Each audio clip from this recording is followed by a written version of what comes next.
Un magnate, a punto de perder el negocio multimillonario que definiría su legado, fue salvado de la humillación total por la hija de 10 años de su empleada doméstica, una niña que hablaba un japonés tan perfecto y reverente que ni el traductor profesional pudo igualar. Lo que se desarrolla a continuación no es solo una historia de suerte, sino un milagro que redefinirá todo lo que crees sobre el destino, el propósito y el inmenso valor de un alma que el mundo insiste en hacer invisible. ¿Alguna vez te has detenido a pensar que la solución a tu mayor crisis puede estar escondida en la voz de la persona más improbable y silenciosa a tu alrededor? El viaje que estamos a punto de revelar es la prueba de que el verdadero poder no reside en cuentas bancarias, sino en el coraje de un corazón puro. Si crees que los ángeles pueden surgir de las formas más inesperadas para obrar milagros, suscríbete ahora mismo al canal y deja tu amén en los comentarios para bendecir esta historia. Activa la campanita para no perderte ninguno de nuestros videos, que son la prueba viviente de que la fe, de hecho, mueve montañas y transforma vidas para siempre. La noche en la Ciudad de México envolvía la avenida Presidente Masaryk en un manto de exclusividad y poder, y dentro del salón privado del restaurante Q México, el aire era aún más enrarecido. El ambiente, una obra maestra de minimalismo sofisticado con su madera oscura, iluminación calculada y la serena vista de un jardín de bambú, era el escenario perfecto para un espectáculo de poder. Sin embargo, la calma del escenario era una mentira que contrastaba brutalmente con la tormenta silenciosa que se formaba en la mesa.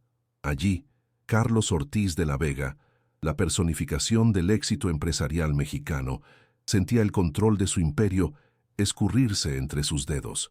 La cena de negocios con inversionistas japoneses, que debía ser la coronación de meses de trabajo, se había transformado en un campo minado de ofensas culturales y desconfianza. Cada segundo de silencio pesaba como una tonelada, y el brillo de su reloj Patek Philippe parecía burlarse de él, marcando el tiempo que le quedaba antes de que el castillo de naipes de un contrato de millones de dólares se derrumbara por completo, llevándose su reputación con él.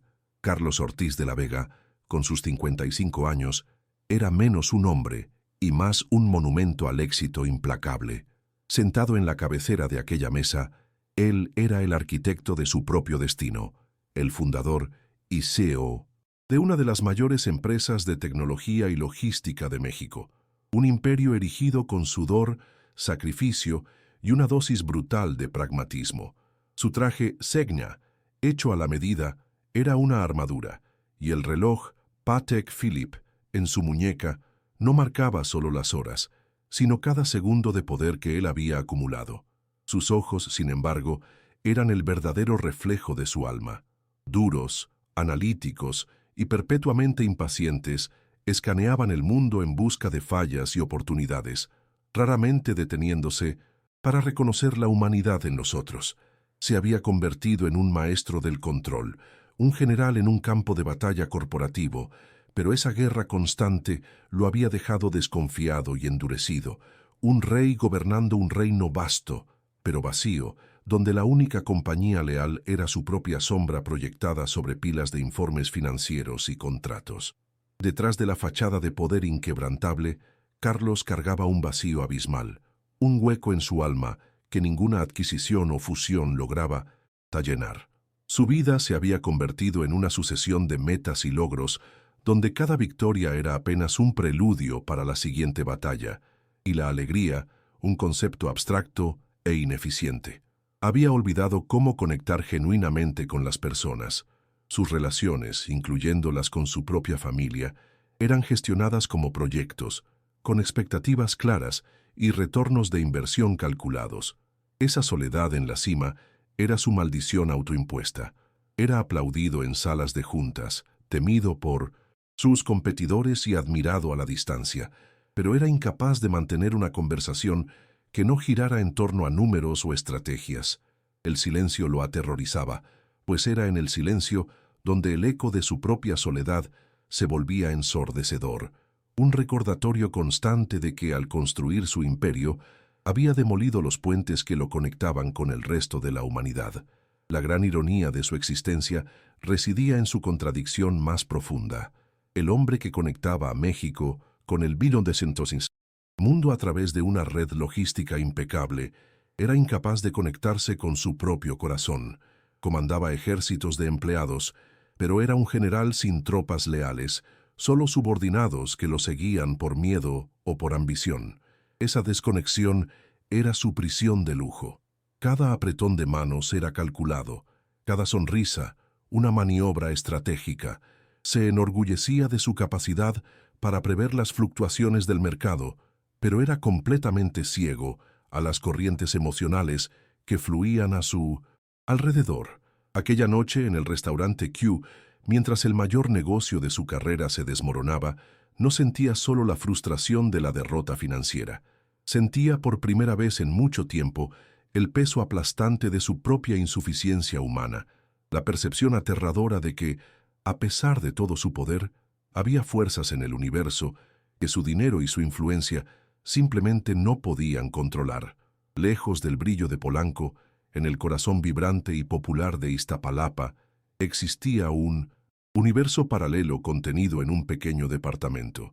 Era allí donde Sofía, una niña de apenas 10 años, construía sus sueños. Huérfana de padre, ella era el centro del mundo de su madre.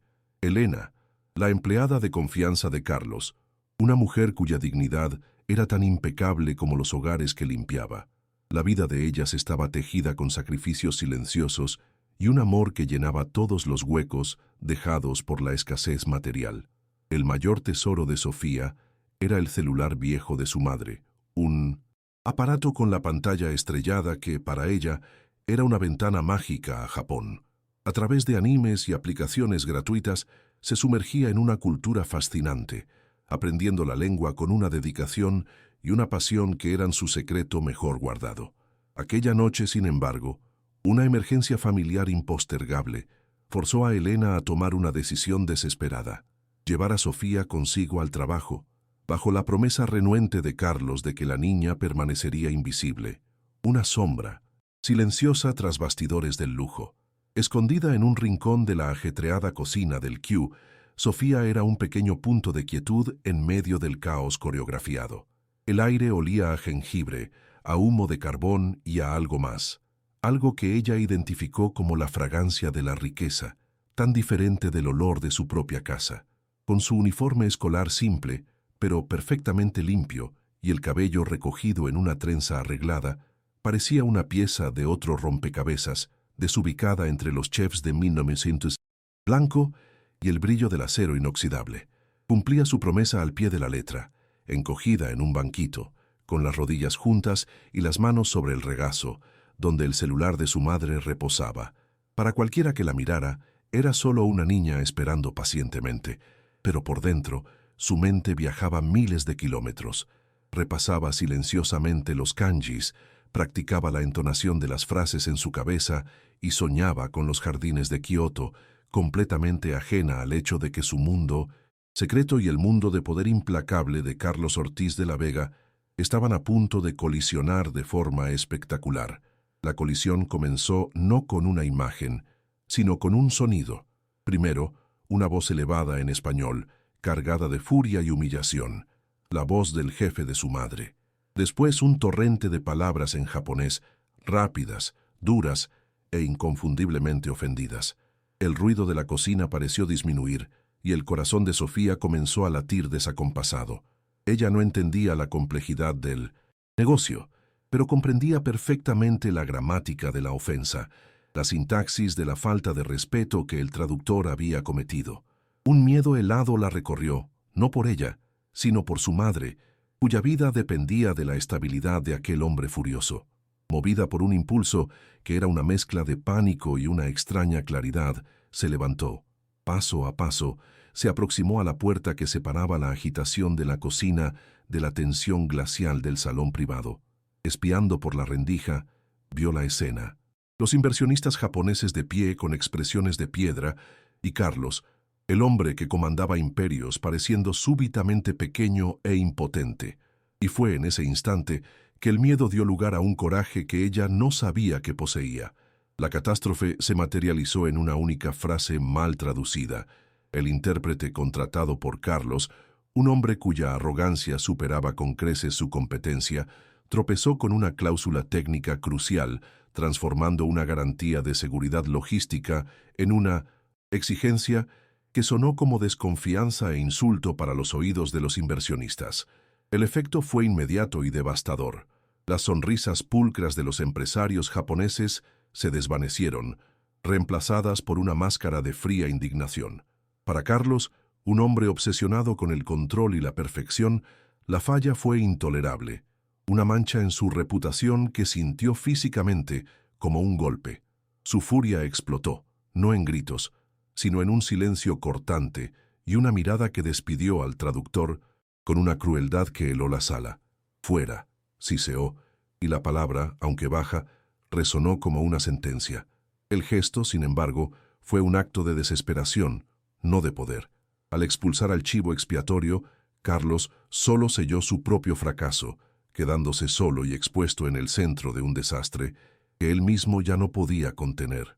Con una reverencia rígida y final, los inversionistas se levantaron, un movimiento unísono que señalaba el fin irrevocable de la negociación. Comenzaron a conversar entre sí en un japonés rápido e impenetrable, cada sílaba sonando para Carlos como un clavo siendo martillado en el ataúd del mayor acuerdo de su vida. El pánico, una emoción que despreciaba y raramente sentía, comenzó a subir por su garganta. Él, el titán de la industria, estaba reducido a un espectador ignorante en su propia sala de juntas. Su mente, normalmente una calculadora afilada de riesgos y estrategias, giraba en falso, incapaz de procesar una solución. Todo su imperio había sido construido sobre la premisa de que todo tenía un precio, una solución, una estrategia de apalancamiento. Sin embargo, allí estaba él, confrontado por una barrera simple e infranqueable, el lenguaje. En aquel momento, sus millones de dólares, su red de contactos y su poder intimidador no valían absolutamente nada. Se estaba hundiendo, y el agua que lo ahogaba era el sonido de un idioma que no podía comprender. Fue entonces que un movimiento sutil en la puerta llamó su atención. Una pequeña figura emergió de las sombras de la cocina, una niña en uniforme escolar, tan fuera de lugar en aquel escenario de poder que por un instante Carlos pensó que su mente estresada le estaba jugando una mala pasada. Era la hija de Elena. La irritación inicial de ver su orden desobedecida fue instantáneamente aniquilada por lo que sucedió a continuación. La niña, Sofía, dio algunos pasos tímidos hacia dentro de la sala, hizo una reverencia precisa y respetuosa y comenzó a hablar. Su voz, aunque suave, poseía una claridad y una melodía que silenciaron el ambiente, y las palabras que salieron de su boca no eran en español, eran en un japonés formal, reverente y absolutamente perfecto. El shock fue tan profundo que el tiempo pareció congelarse. Los inversionistas japoneses dejaron de hablar abruptamente. Sus ojos se abrieron con puro asombro. Carlos quedó paralizado, mirando de la niña a los hombres, su mente incapaz de procesar la escena surreal que se desarrollaba frente a él. Lo que Sofía dijo no fue una simple traducción, fue un acto de maestría diplomática. Con una serenidad que contrastaba con la tensión en la sala, ella primero pidió disculpas por la falta de armonía que el malentendido había causado, usando una terminología que demostraba un profundo respeto cultural. Enseguida, con una lógica impecable y una terminología técnica sorprendente, explicó la compleja cláusula del contrato, corrigiendo el error del traductor y aclarando la intención original de Carlos con una precisión que sorprendió a todos. La rabia en el rostro de los inversionistas se disolvió, capa por capa, siendo reemplazada por sorpresa, después curiosidad y, finalmente, una admiración genuina. Uno de ellos sonrió levemente y le respondió en japonés, iniciando un diálogo. Para Carlos aquel momento fue una epifanía violenta. La salvación de su imperio, la clave para revertir la humillación, no vino de sus ejecutivos de alto rango o de su equipo legal. Vino de una niña de 10 años, la hija de su empleada, un ser humano del que hasta aquel momento apenas se había percatado de que existía. El silencio que se instaló en la sala era de una naturaleza diferente. La tensión de la hostilidad se había disipado, reemplazada por un asombro denso y casi sagrado. Carlos Ortiz de la Vega permaneció inmóvil, su mirada yendo de la pequeña figura de Sofía a los rostros de los inversionistas, donde la rabia había dado lugar a una admiración estupefacta. Vio a uno de los hombres más poderosos de Japón sonreírle a la niña y responderle con un respeto que él mismo raramente recibía. En aquel instante, la armadura emocional de Carlos, forjada en décadas de desconfianza y ambición, se partió. Por primera vez en años, no vio una transacción, un activo o un problema a ser resuelto. Vio la pureza, el coraje y una inteligencia tan brillante que opacaba todo el lujo alrededor. Con un gesto que sorprendió a sus propios ejecutivos, se levantó, jaló la pesada silla de piel a su lado y con una voz ronca, por una emoción que no sentía hacía mucho tiempo, dijo: «Por favor, Sofía, siéntate con nosotros. Me gustaría presentarles a todos a mi nueva asesora especial». La decisión de Carlos cayó como una bomba en la sala. Sus socios y directores intercambiaron miradas de pánico e incredulidad. Para ellos aquello era una locura, una excentricidad peligrosa que humillaba la imagen de la empresa. Poner a la hija de la empleada, vestida con un uniforme escolar raído, en la mesa principal de una negociación internacional no era solo una ruptura de protocolo, era un acto de suicidio corporativo. Afuera, en el pasillo, Elena observaba la escena con el corazón en la garganta, el terror paralizando sus miembros. Ella no veía una oportunidad, sino una amenaza. Aquel mundo de hombres ricos e implacables no era lugar para su hija. Temía que Sofía estuviera siendo explotada, usada como un peón exótico en un juego que no entendía, y que la atención repentina del patrón fuera solo el preludio de una catástrofe que destruiría la vida simple y segura que ella tanto luchó por construir. Las barreras sociales, invisibles pero poderosas como muros de concreto, se erigieron, amenazando con aplastar aquel momento de milagro. Para Carlos, el conflicto más violento no era externo, sino interno. Al sentar a Sofía en su mesa, se vio forzado a confrontar un fantasma que había pasado la vida entera intentando exorcizar, el fantasma de sí mismo. Él también había venido de la nada, un niño de un 1900 barrio pobre con nada más que una inteligencia afilada y un hambre desesperada de vencer. Pero en su escalada a la cima, había aprendido a despreciar sus orígenes, a esconder su vulnerabilidad bajo capas de arrogancia y a ver la pobreza como una falla moral. Sofía, con su dignidad simple y su brillo innato, era un espejo que reflejaba todo lo que él había perdido, todo lo que había sacrificado en nombre del éxito. La vergüenza de sus raíces, el miedo a ser visto como débil y la desconfianza que se había convertido en su segunda naturaleza, eran los verdaderos obstáculos. Ayudar a Sofía significaba revisitar el dolor y la humillación de su propio pasado, un camino que no estaba seguro de tener el coraje de recorrer. A pesar de la turbulencia interna y externa, un frágil puente comenzó a construirse sobre el abismo que los separaba. Carlos observaba fascinado, mientras Sofía no solo traducía, sino que mediaba. Con una gracia natural, hacía preguntas, compartía pequeñas curiosidades sobre la cultura mexicana que encantaban a los japoneses e incluso los hacía reír. Ella no estaba actuando, estaba siendo ella misma, y esa autenticidad era una fuerza de la naturaleza que desarmaba a todos. Por primera vez, Carlos sintió un impulso protector que no estaba ligado a un activo de la empresa. Quería proteger aquella luz, aquel potencial en bruto, no solo de las miradas de desprecio de sus colegas, sino del cinismo de su propio mundo. El acercamiento entre el magnate y la niña era tímido y lleno de barreras, un campo minado de miedo y desconfianza, pero con cada palabra intercambiada en japonés, con cada sonrisa compartida, se daba un pequeño paso hacia una conexión que tenía el poder de cambiarlo todo. La noche terminó de forma surreal. El contrato, que horas antes estaba en ruinas, fue salvado, y los inversionistas japoneses partieron no con un apretón de manos formal, sino con una reverencia respetuosa dirigida a Sofía. La primera acción de Carlos, la primera desviación de su guión de vida inmutable, fue despedir a su chofer. Él mismo, en su sedán de lujo que valía más que el edificio donde Elena vivía, las llevaría a casa. El viaje de Polanco a Iztapalapa fue más que un trayecto geográfico. Fue una travesía por un abismo social que siempre había ignorado. En silencio, observaba por el retrovisor a la niña dormida, una pequeña guerrera exhausta en el asiento trasero, y a su lado, a la madre, tensa, navegando entre la gratitud y el miedo.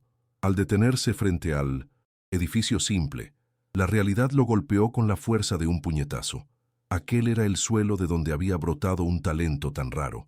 Por primera vez, Carlos no vio la pobreza como una abstracción o una estadística, sino como el hogar de un milagro.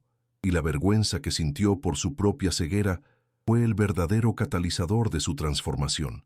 En los días que siguieron, la imagen de aquel departamento y el sonido de la voz de Sofía resonaron en su mente, perturbando su rutina de reuniones y ganancias. Se dio cuenta de que la gratitud no podía pagarse con un bono en el salario de Elena. Eso sería un insulto a la magnitud de lo que había sucedido. Su segunda gran decisión fue usar su poder no para adquirir, sino para comprender.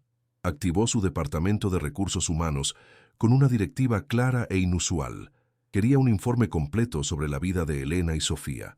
No era una invasión de la privacidad, sino una búsqueda de un mapa, una guía para entender las barreras que una niña como Sofía enfrentaba. Los resultados confirmaron sus sospechas. Sofía era una alumna brillante en una escuela pública superpoblada, con recursos mínimos y un futuro incierto. Sin alarde, Carlos realizó su primera acción práctica. Saldó anónimamente las pequeñas deudas que mantenían a Elena en un estado de constante ansiedad, un gesto que para él era insignificante financieramente, pero que representaba la primera piedra removida del muro de dificultades que rodeaba la vida de ellas. El paso más difícil, sin embargo, no involucraba dinero o poder, sino vulnerabilidad. Carlos entendió que para honrar verdaderamente el regalo que había recibido, necesitaría demoler el pedestal sobre el cual construyó su identidad. Convocó a Elena y a Sofía a su oficina en la cima del rascacielos corporativo, un lugar que para ellas era tan intimidante como un palacio real. Pero esta vez no las recibió como el CEO, sino como Carlos. Dejó su escritorio de caoba y se sentó en un sillón frente a ellas, disminuyendo la distancia física y simbólica que los separaba. No habló sobre el negocio. Le pidió a Sofía que le contara sobre sus animes favoritos, sobre las palabras en japonés que más le gustaban. Escuchó, con una atención que no dedicaba a nadie, la historia de cómo usaba los créditos del celular para descargar lecciones. En aquel acto de escucha, en aquel intercambio genuino de curiosidad y respeto, Carlos comenzó a reconectarse no solo con ellas, sino con la humanidad que había exiliado de su propia vida, iniciando una transformación que era mucho más profunda que cualquier fusión o adquisición. Movido por una necesidad que él mismo no comprendía por completo, Carlos decidió que la comprensión superficial no era suficiente. La ayuda que planeaba ofrecer a Sofía necesitaba construirse sobre una base sólida, libre de sorpresas. Fue con esa justificación un último resquicio de su mentalidad estratégica, que le encargó a su jefe de seguridad, un hombre habituado a desenterrar los secretos más profundos de sus competidores, que hiciera una investigación discreta sobre el pasado de Elena, enfocándose específicamente en su difunto esposo. Carlos esperaba descubrir una historia común de infortunio, quizás una enfermedad o un accidente de tránsito, algo que confirmara la narrativa de una familia trabajadora golpeada por la tragedia. Solo quería llenar los vacíos, asegurarse de que su plan de apadrinamiento no tuviera complicaciones legales o morales ocultas. Mal sabía él que no estaba a punto de llenar un vacío, sino de abrir un abismo que lo llevaría directamente al núcleo de su propia oscuridad, a un pasado que había pagado muy bien para olvidar. La revelación llegó en un sobre Manila, posado sobre la mesa de caoba pulida como una bomba de tiempo. El jefe de seguridad presentó los hechos con una neutralidad profesional que solo acentuaba el horror del contenido. El difunto esposo de Elena, Ricardo, no era un desconocido. Su nombre constaba en los archivos de la propia empresa de Carlos. 15 años antes, Durante una fase de expansión agresiva y recortes brutales de costos, Ricardo era un joven operador de logística en uno de los primeros y más caóticos almacenes de la empresa. Carlos miró la fotografía descolorida en el antiguo gafete, un rostro joven y anónimo del que nunca se había percatado, uno entre miles de piezas en el engranaje de su imperio creciente.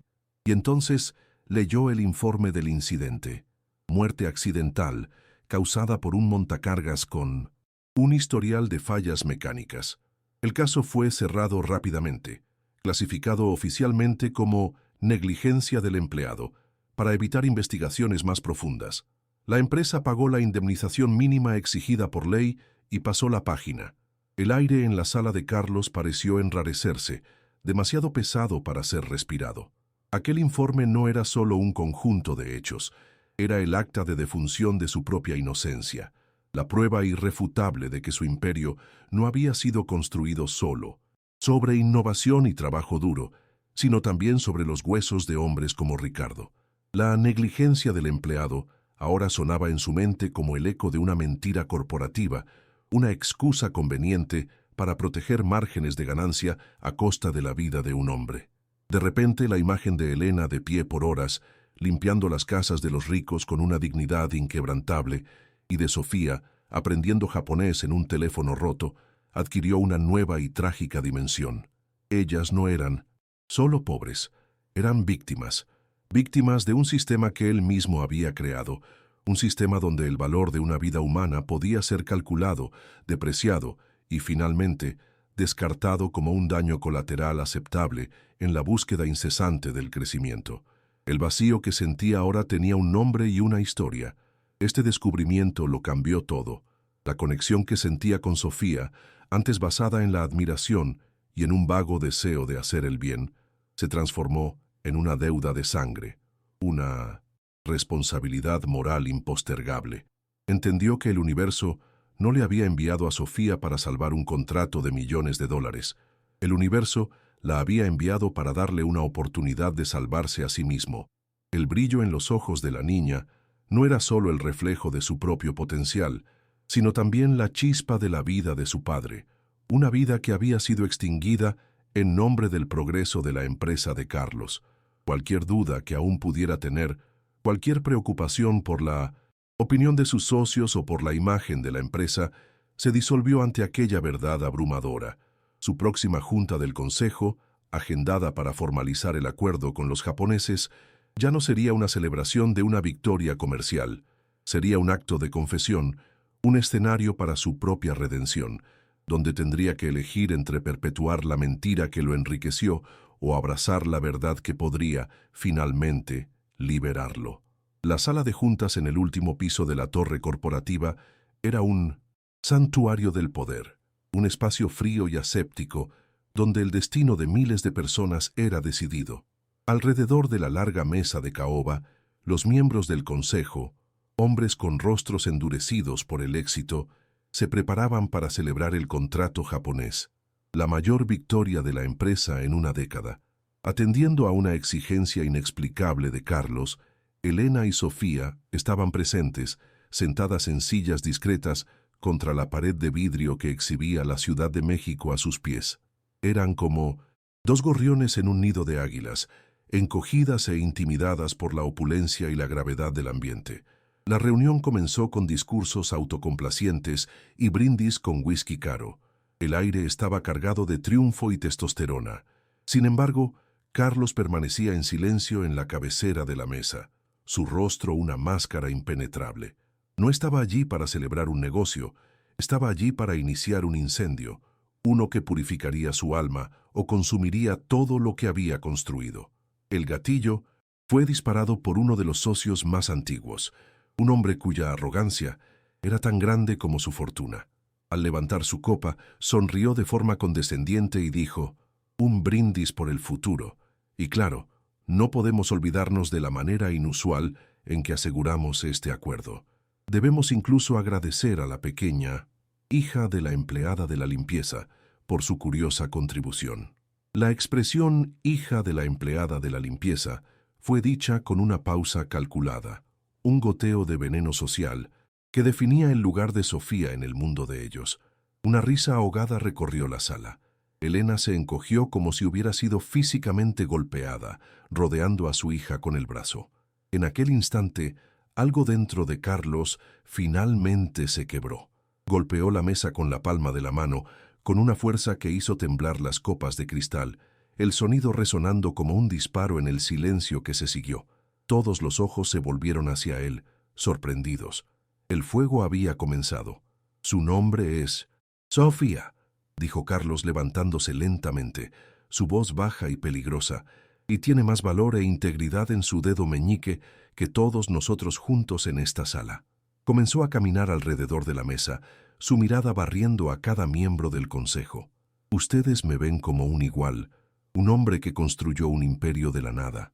Pero la verdad que he escondido de todos, y de mí mismo, es que yo también soy hijo de una empleada de la limpieza. Vengo del mismo polvo que ustedes tanto desprecian. La confesión impactó a la sala, pero no se detuvo. Pero mi vergüenza no es nada comparada con mi crimen. Su voz se quebró.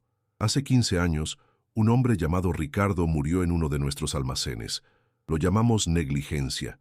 Era una mentira. Era codicia. Y la niña genio que ustedes acaban de humillar es su hija.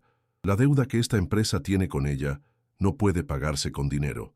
En el silencio mortal que siguió, donde lo único audible era la respiración impactada de los hombres más poderosos de México, Carlos anunció su sentencia y su penitencia.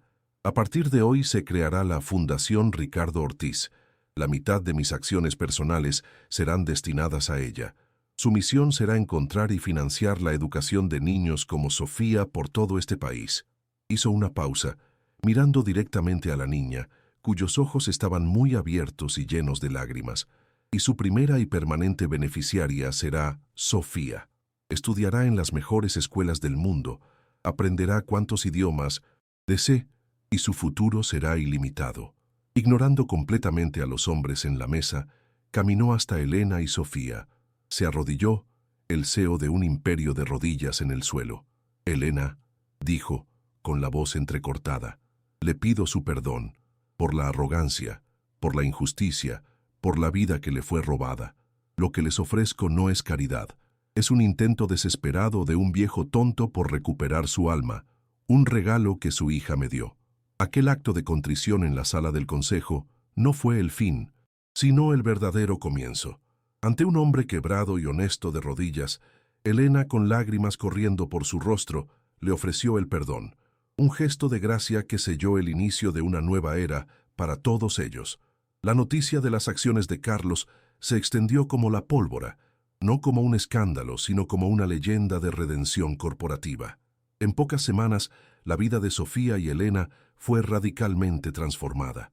Se mudaron de su pequeño departamento en Iztapalapa a una casa cómoda y segura en una colonia que tenía parques y bibliotecas, una elección hecha por Elena y financiada por la recién creada Fundación Ricardo Ortiz. Sofía fue inscrita en una de las mejores escuelas internacionales de la Ciudad de México, un lugar donde su brillantez ya no sería una anomalía, sino un don a ser nutrido. Ya no era la hija de la empleada de la limpieza, sino un símbolo de esperanza, la prueba viviente de que el potencial humano, cuando recibe una oportunidad, puede florecer en los suelos más improbables y redefinir el futuro. La transformación de la empresa fue igualmente profunda. Los socios que antes se burlaban, ahora observaban en un silencio atónito cómo la audaz confesión de Carlos, en lugar de hundir a la empresa, la elevaba a un nuevo nivel de respeto.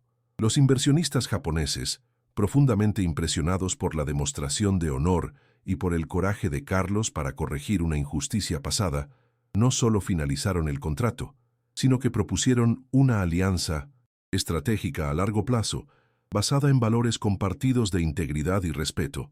Inspirado por esta validación, Carlos inició una revolución cultural interna, implementó programas de responsabilidad social que eran genuinos, no solo marketing, mejorando drásticamente las condiciones de trabajo y los salarios de sus empleados de primera línea. Dejó de ser un fantasma en su propia empresa para convertirse en una presencia visible y humana, un líder que ahora medía su éxito no solo por las ganancias, sino por el impacto positivo que generaba en la vida de las personas que construían su riqueza. Pero la mayor recompensa para Carlos no estaba en los balances financieros o en los elogios de los medios. Estaba en los momentos tranquilos que ahora llenaban el vacío de su vida. Él y Sofía desarrollaron un profundo lazo paternal. Se convirtió en su mentor, su protector y su mayor fan, mientras que ella se convirtió en su maestra de la alegría, enseñándole a apreciar las pequeñas cosas, desde el sabor de un helado un domingo por la tarde hasta la belleza de una palabra perfectamente pronunciada en otro idioma. La risa de ella resonaba por los pasillos de su antes silenciosa mansión, dándole un propósito que el dinero nunca podría comprar. La relación con Elena también floreció, transformándose de una dinámica de jefe y empleada a una amistad sincera, basada en un profundo respeto mutuo. Juntos, los tres formaron una familia improbable, una prueba de que la verdadera justicia no es solo sobre corregir los errores del pasado, sino sobre construir un futuro donde la compasión y la conexión humana son las mayores riquezas de todas. 10 años después, en un auditorio solemne en la Universidad de Tokio, un Carlos Ortiz de la Vega Mayor, con el cabello canoso y una sonrisa serena que raramente dejaba su rostro, observaba desde el público con los ojos llorosos. En el escenario, Sofía, ahora una joven mujer de 20 años, elegante y con una confianza tranquila, recibía su diploma en Relaciones Internacionales con honores. Se había convertido en una brillante mediadora cultural, un puente entre mundos cuyo talento para la diplomacia era tan natural como su respiración.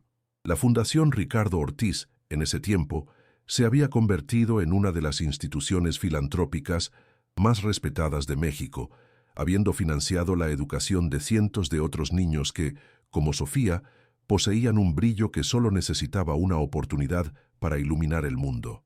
La escena final de aquel viaje no fue de grandes celebraciones, sino de un regreso silencioso.